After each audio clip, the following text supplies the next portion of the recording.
Good morning, everyone. It is Sunday, July 25th, and we have the development of a very strong and large heat dome, which is taking place right now over in the Pacific Northwest. Hot temperatures are being reported also in the upper plains and places even in Minnesota as well. We're going to be seeing really hot temperatures in the central plains, southern plains, and parts of Texas as well, as we see temperatures hit perhaps 100 degrees for the first time this year. That's in Dallas, Texas. Now, usually Dallas, Texas hits 100 degrees for the first time on July 1st. This year it hit 98 degrees on July 1st. There are some other cities, however, that hit 100 degrees on average for the first time in June, even the beginning of June, and they have not seen 100 degree temperatures yet. But that's all going to change likely this week, especially for Dallas, as a heat dome starts to develop. Now, for today, that heat dome is not really so well organized, and it remains, much of it is over in South Dakota, and South Dakota, really, that's where it's situated, and even stronger parts of this heat dome extend westward into Wyoming, Montana, and Idaho. But then as the week progresses, by Wednesday, we're going to be seeing a solid heat dome. Really, the areas which will have the bullseye of this heat dome is going to be South Dakota, eastern half of Nebraska, and the northern half of Kansas, including southwest North Dakota. But that's the bullseye. But the heat dome is really going to extend. It's much larger than that. It continues well into Montana, parts of Idaho, Wyoming.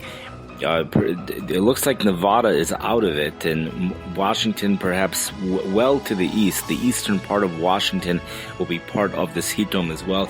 We see once again that southern Canada is part of this heat dome, perhaps almost the most intense part as well. And we see that northwest Missouri, the western part of Iowa, and southwest Minnesota is also part of this large heat dome. But the heat dome really is going to take over areas much larger than that. On the weather map, it shows that St. Louis looks like it's almost outside of the heat dome, but temperatures are expected to go well into the upper 90s there. But from the middle part of this week and the latter part of this week, with heat indices well over 105 degrees, there's excessive heat watches, warnings, and advisories in effect all the way down in Louisiana and Mississippi for this week. You usually don't get those types of stuff in Louisiana and Mississippi. It's usually just under 105 degrees, but heat indices this week are expected to be between 105 and 109 degrees. Temperatures are expected to hit 110 degrees in places in South Dakota and North Dakota on Tuesday.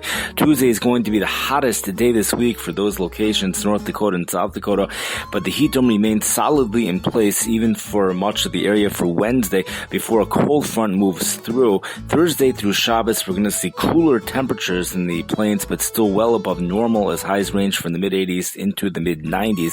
But that ridge and the heat dome intensifies once again after Shabbos, and that heat moves right back into the area for next week. We're looking at afternoon high temperatures to be in the low hundreds for the southern plains, upper 90s to low hundreds in Texas, southern plains and central plains, with temperatures going into the mid and upper hundreds in the northern plains. But the real humidity stays in the southern plains, so heat indices are going to be similar no matter where you are. The temperatures in the low 100 and teens, that's because it's dry out, so heat indices are also going to be in the low 100 and teens, possibly even lower than that, with a heat index between 105 and 110. Temperatures in the mid-90s in Louisiana, with heat indices also between 105 and 110 degrees. We're going to see temperatures in the low 90, upper 80s to low 90s for most of this week for a place like Chicago, Illinois. We'll stay actually all the way through Wednesday before cooler air moves in on Thursday. That cooler air moves in for the East Coast on Friday for the mid-Atlantic area. Temperatures going into the mid and upper 80s for afternoon highs on Friday, but until then, temperatures remaining in the low 90s. There is some possible tropical storm development taking place off in the southeast part of the United States, but in the mid-Atlantic area right offshore, we have a high pressure system, and that's pumping in hot and humid air into the East Coast, including the New England area for today, before a cold front, which is not well defined, a sloppy cold front, moves through for tomorrow snow, but a well-defined cold front moves through Thursday night and early Friday morning for the East Coast. Unseasonably cool temperatures for Phoenix, Arizona, with highs in the mid to upper 80s. Flash flood watches for those areas. AccuWeather max of up to 8 inches of rain expected. Lots of rain.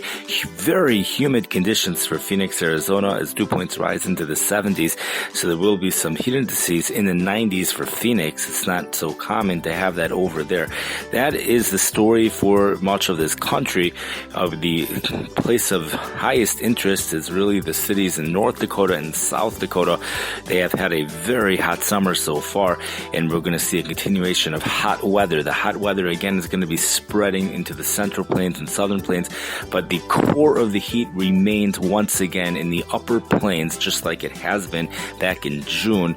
Temperatures will be highest over there, perhaps because of the drought conditions over there. There's much less of a drought situation taking place in the central plains, and there's no drought at all in the southern plains. And remember, the drier the soil, the more efficient the sun is at heating things up. So that's why we're going to see temperatures so hot in the northern plains, as temperatures go from the mid-90s to the low 110s. 110 degrees. AccuWeather says some cities may even surpass 110 degrees on Tuesday this week in North Dakota. Thank you for listening to this podcast, and I wish everybody a great day.